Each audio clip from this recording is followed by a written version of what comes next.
When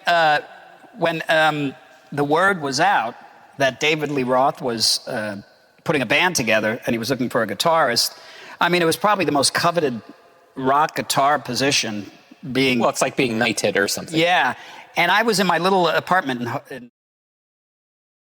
The veteran guitarist for David Lee Roth recently made headlines for candidly acknowledging that he failed at a critical juncture in his career. He has been acknowledged for many years as one of the main contributors to Roth's solo endeavors, offering the vigor, technical proficiency, and charisma that characterized Roth's concerts following Van Halen. The guitarist, however, disclosed a side of his career that few fans have ever seen in a rare and open confession. It was a moment that he now views as a personal and professional failure that taught him priceless lessons. He clarified that this difficult chapter occurred during a very demanding time of working with Roth. He had already established an impressive career at this point, playing with well-known performers and displaying his abilities on enormous stages. Roth's band, however, insisted on something completely different. Roth, who was known for his meticulousness, demanded not only great musical performance, but also a distinct stage appearance and energy that could fit his exaggerated persona.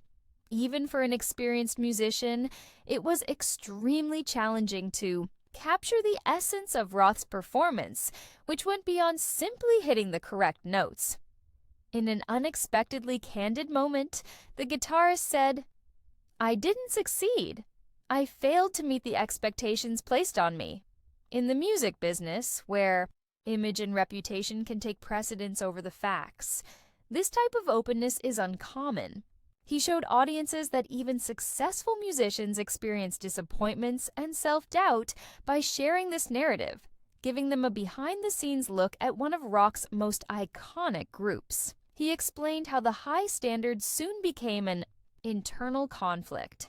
Every performance was accompanied by the fear of failing, and every rehearsal seemed like an exam. Audiences anticipated thrilling performances, and Roth was relentless in his quest for excellence.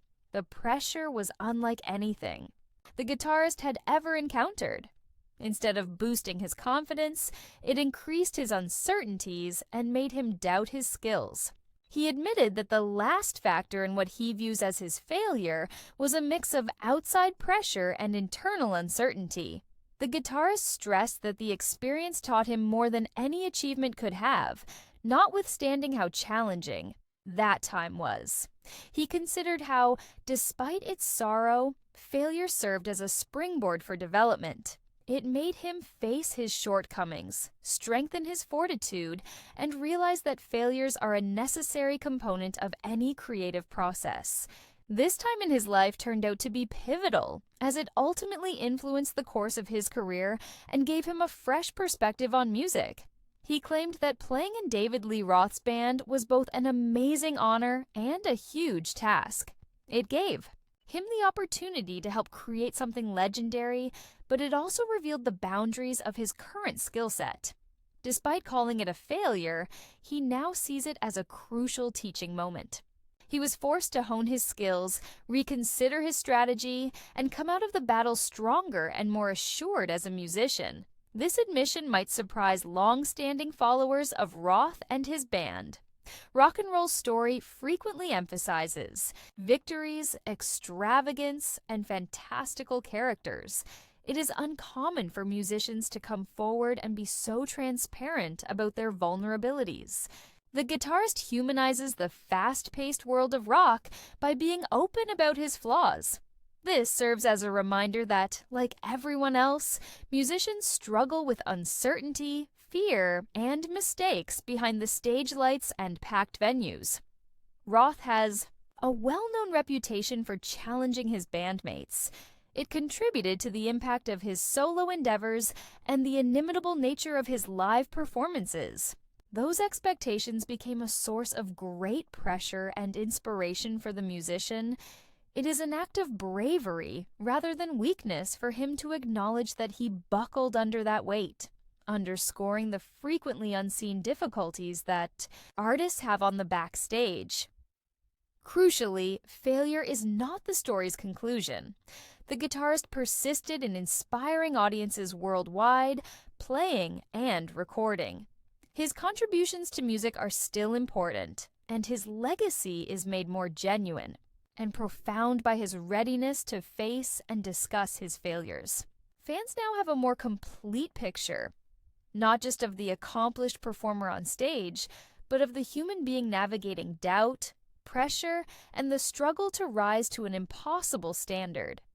Additionally, it provides a fresh perspective on David Lee Roth's world. It demonstrates that the path to greatness in rock and roll is rarely linear or free of obstacles. Even those who appear unstoppable face moments of vulnerability. What matters is how they respond to these challenges. In this case, the guitarist transformed his experience of failure into a lesson, using it to grow both personally and professionally. In the end, his admission enriches the story of David Lee Roth's band and offers a compelling narrative about resilience, honesty, and growth in the music industry. It shows that behind every legendary show, there may be unseen struggles, doubts, and moments of defeat that ultimately shape the artist. This story is a powerful reminder that even in the world of rock and roll, failure is not final. It can be the very thing that shapes a legend.